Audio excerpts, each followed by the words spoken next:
नमस्कार दोस्तों, मैं राजकुमार मौर्य। उत्तर प्रदेश में पंचायत का चुनाव होने जा रहा है।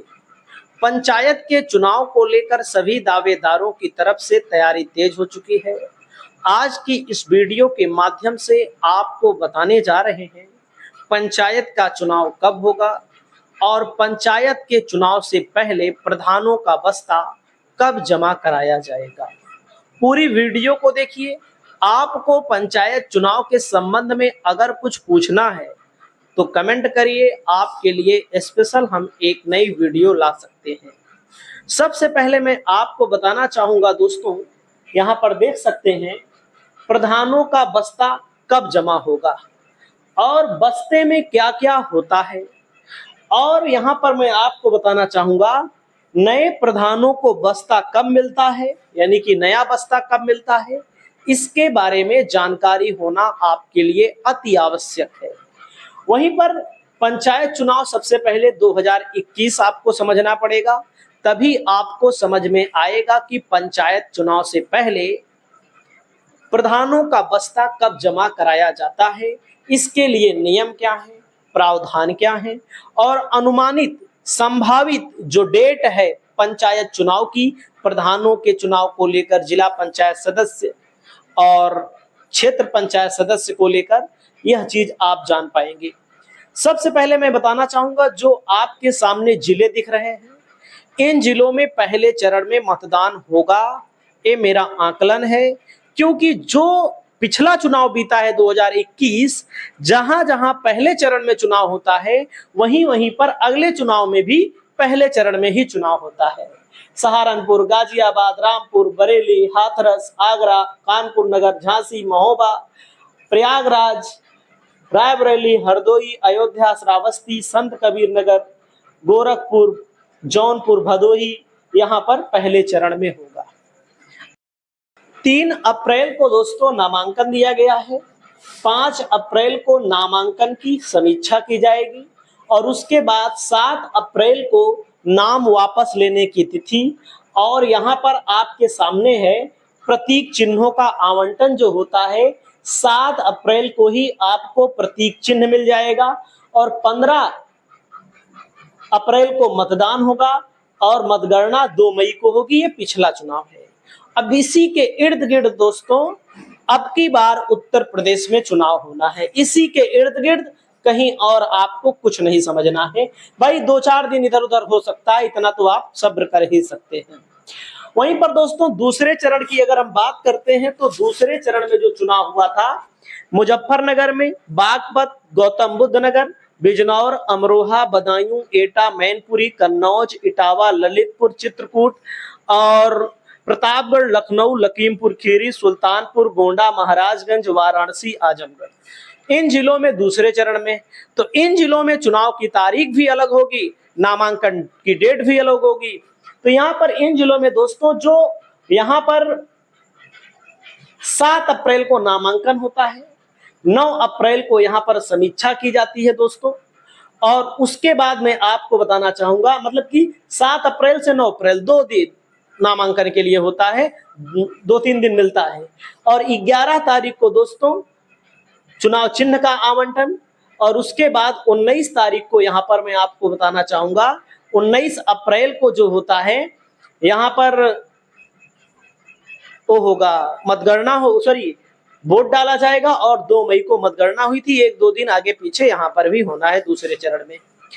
तीसरे चरण के लिए शामली, मेरठ, मुरादाबाद, पीलीभीत, कासगंज, फिरोजाबाद, औरैया, कानपुर देहात, जालौन, हमीरपुर, फतेहपुर, उन्नाव, अमेठी, बाराबंकी, बलरामपुर, सिद्धार्थनगर, देवरिया, चंदौली, मिर्जापुर, बलिया, यहाँ पर तीसरे चरण के लिए। और जब तीसरे चरण की हम बात करते हैं तो यहाँ पर देख सकते हैं आपके सामने 13 अप्रैल को नामांकन, 16 अप्रैल को तक नामांकन करा सकते हैं। शाम को 5 बजे तक नामांकन होगा, उसके बाद नहीं होगा। उसके बाद दोस्तों यहाँ पर देख सकते हैं 18 अप्रैल को यहाँ पर आपको वो भी दिया जाएगा, चुनाव चिन्ह दे दिया जाएगा। उसके बाद यहाँ पर 26 अप्रैल को चुनाव होता है, तो 26 अप्रैल को चुनाव हो सकता है और 2 मई को रिजल्ट आ रहा था।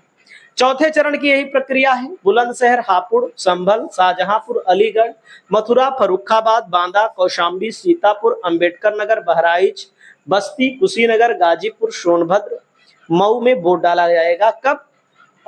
चौथे चरण में। चौथे चरण में वही प्रक्रिया है। 17 अप्रैल से कार्यक्रम शुरू हो जाएगा। 19 अप्रैल, 17, 18, 19 3 दिन नामांकन करने का समय मिलेगा और 21 अप्रैल को यहाँ पर दोस्तों आपको वो दे दिया जाएगा, जांच वगैरह की जाएगी, उसके बाद आपको चुनाव चिन्ह दे दिया जाएगा। उसके बाद 29 अप्रैल को चुनाव होना है और 2 मई को वही नतीजे आएंगे। ये आपके सामने है भैया।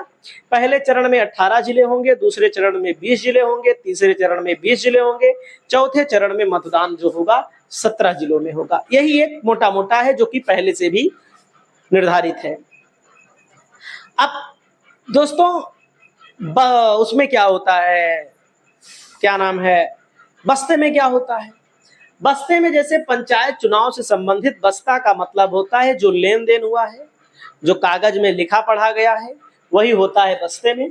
जैसे विकास के कार्यों का रिकॉर्ड होता है, नाली, खड़ंजा, शौचालय, खर्च का भुगतान होता है जैसे बिल, वाउचर, लेजर, मनरेगा के तहत कार्य, वहीं पर पंचायत की बैठकों के कार्यवृत्त, बैंक खाते से संबंधित दस्तावेज, लाभार्थियों की सूची, मतलब कि जो भी कार्य काम हुआ है उसका लेखा जोखा।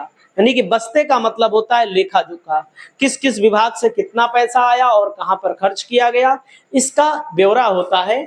और इसके ब्यौरे में दोस्तों बस्ता इसलिए जमा किया जाता है कि कोई भी व्यक्ति अगर भ्रष्टाचार किया है या वो चुनाव तो हारेगा, बहुत सारे लोग हारेंगे चुनाव, तो पहले ही जमा करा लिया जाता है ताकि चुनाव से पहले अगर जमा रहेगा तो नए प्रधान जो चुनकर आएंगे उनको आसानी से दे दिया जाएगा, वे अपने क्षेत्र में अपना कार्यक्रम शुरू कर देंगे। तो दोस्तों इसमें बहुत सारी जानकारियां होती हैं। ग्राम प्रधान को बीडीओ को जमा करना पड़ता है, ब्लॉक डेवलपमेंट अधिकारी को और गांव के ग्राम विकास अधिकारी के हाथों में बस्ता जमा करना पड़ता है। अगर बस्ता नहीं जमा करते जिला अधिकारी की तरफ से बड़ी कार्यवाही कराई जा सकती है। वहीं पर जमा करने की प्रक्रिया दोस्तों आमतौर पर पंचायत चुनाव की अधिसूचना जारी होने से पहले या उसके तुरंत बाद। अब जैसे अब लोग पूछेंगे भैया कब जमा होगा, जैसे अप्रैल में मैंने आपको बताया, अगर अप्रैल में जो जमा होगा तो सॉरी अप्रैल में अगर चुनाव होगा तो जमा होने की जो तारीख होगी आप मान लीजिएगा कि उसके 2 महीना पहले जमा हो जाएगा। क्यों? जब अप्रैल में चुनाव होगा 19 अप्रैल, 17 अप्रैल, 7 अप्रैल को मार्च में घोषणा होगी, भाई घोषणा होगी उसके बाद कार्यक्रम शुरू होगा, तो आप मान लीजिएगा मुश्किल से जनवरी फरवरी तक प्रधान अब हैं बस। जैसे सितंबर खत्म, अक्टूबर, नवंबर, दिसंबर, 3 महीने का काम लगभग और बचा है। उसके बाद प्रधानों की स्थिति खत्म हो जाएगी, कार्यकाल समाप्त हो जाएगा, नए चुनाव का ऐलान होगा और यह चुनाव बहुत ही महत्वपूर्ण है। आपको क्या लगता है कौन जीतेगा? कमेंट करिए।